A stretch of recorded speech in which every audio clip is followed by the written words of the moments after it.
Good morning, dear students. It's time for your science class.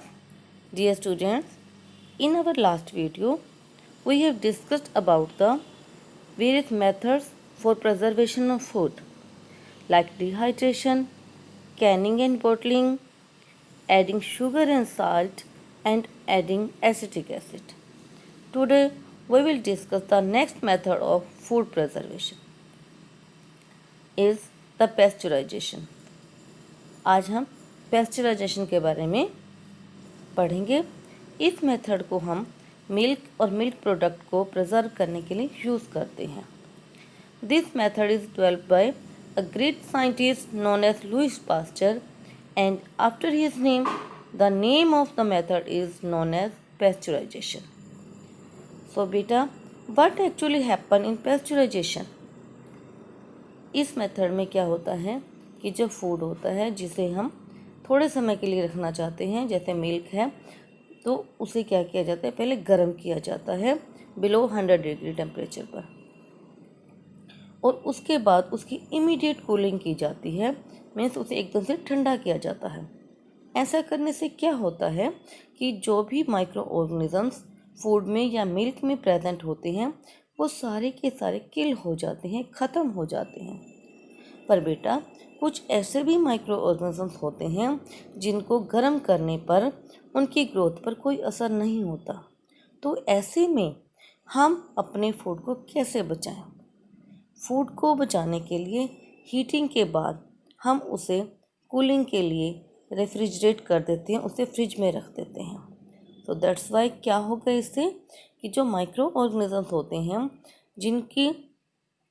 जिनको heating से कोई फ़र्क नहीं पड़ा, तो अब उनकी ग्रोथ स्टॉप हो जाएगी। उनकी कूलिंग से जो उनकी ग्रोथ है वो प्रिवेंट हो जाएगी। तो बेटा, this process is not only help in stopping the growth of micro organism, it also help in deactivate the enzymes and increases the shelf life of milk.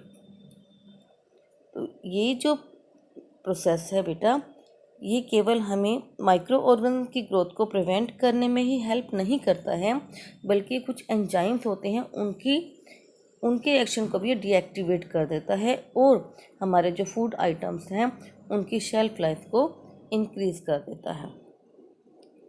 What is the shelf life? What do you meaning bye shelf life of any food product? बच्चों, आपने milk के packets तो देखे ही होंगे। उनके ऊपर date लिखी होती है कि आप उस पैकेट्स को 1 दिन या 2 दिन के लिए यूज़ कर सकते हो। ब्रेड के पैकेट्स के ऊपर भी राइट होती है। That's the we call the self life of this food item. Means कि आप उस फूड आइटम को कितने दिनों तक यूज़ कर सकते हैं। That means expiry date of that item. आप कभी मेडिसिन लेने के लिए जाते हो तो उसके ऊपर भी डेट ऑफ एक्सपायरी राइट होती है बेटा। तो ऐसे ही फूड आइटम्स पर भी डेट ऑफ एक्सपायरी मेंशन होती है। इट मीन्स इस डेट के बाद अगर हम इस आइटम को यूज़ करते हैं तो इसमें जो जर्म्स होते हैं, माइक्रो ऑर्गेनिजम्स होते हैं, वो हमें नुकसान पहुंचा सकते हैं। It is important to note the expiry date of any food product. तो इसलिए कोई भी आप फूड प्रोडक्ट का पैकेट्स लेते हो तो आपने उसके ऊपर उसकी एक्सपायरी ज़रूर चेक करनी है, और उस एक्सपायरी डेट के बाद हमने उस फूड आइटम्स को यूज़ नहीं करना है। ओके। तो ये जो हमारा मिल्क होता है बच्चों, जो हमें बफेलो या काऊ प्रोवाइड करते हैं, उसके बाद इसे कहाँ भेजा जाता है?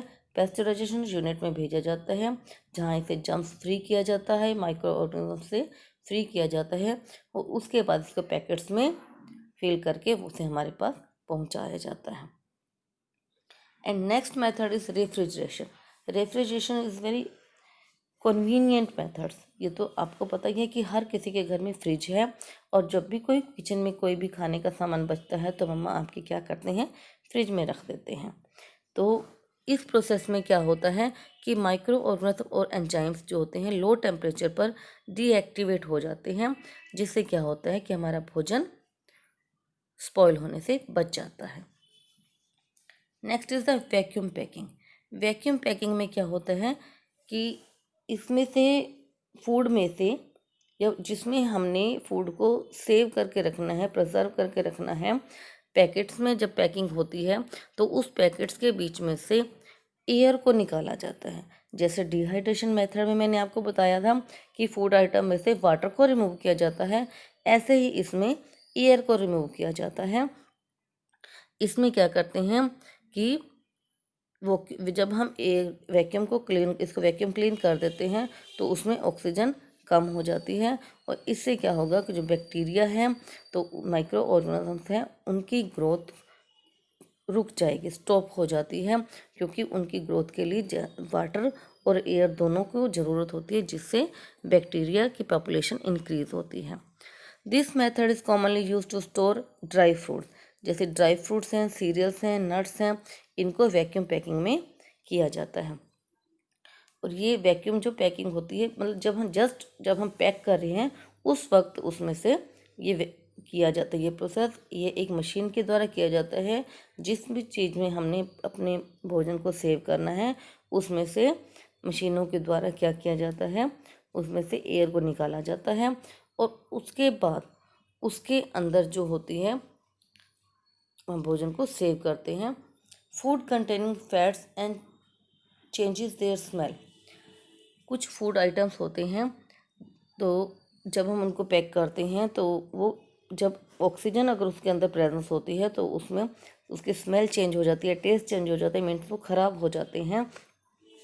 तो क्या करते हैं, इनको सेव रखने के लिए जो पोटैटो चिप्स भी होते हैं, नमकीन के पैकेट्स भी होते हैं, तो इनको ख़राब होने से बचाने के लिए जो पैकेट्स होते हैं उसको पहले वैक्यूम क्लीन किया जाता है। उसके बाद जनरली उसमें नाइट्रोजन गैस फिल की जाती है, और नाइट्रोजन गैस बच्चों एक ऐसी गैस है जो बैक्टीरिया, माइक्रो ऑर्गेनिज्म, जर्म्स की ग्रोथ को स्टॉप करती हैं, उसमें उनकी पॉपुलेशन इंक्रीज नहीं होती है। तो इसलिए जो मैन्युफैक्चरर्स हैं जो वो क्या करते हैं, अपने इस सामान को, नमकीन, पोटैटो चिप्स, इनको सेव रखने के लिए, स्पॉइल होने से बचाने के लिए उसमें नाइट्रोजन गैस फिल करके और उसे इमीडिएटली क्लोज कर दिया जाता है, जिससे वो सेफ रहते हैं।